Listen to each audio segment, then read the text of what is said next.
Hello, shamwari dzangu. It's so good to see you again this week. I'd missed you so much and I hope you'd missed me too. Alright, shamwari dzangu.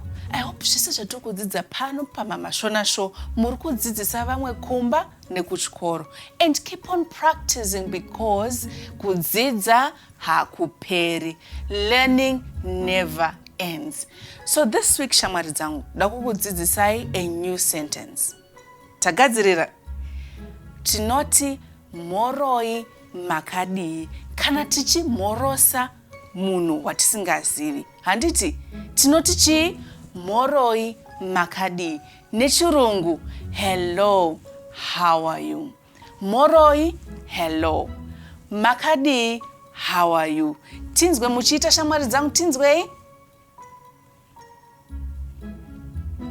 Very good, magona shamwari dzangu. Izvezvi takuda kuimba karwiyo kedu. Handiti ndichakudzidzisai tobva tazoimba tese. Handiti ka?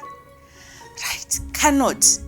Hello Makadini, hello Makadini, hello Makadini. We greet our father, we greet our mother, greet our friends. Good shamwari dzangu. Ngatichiimbai tese ndichikunzwai. Handiti?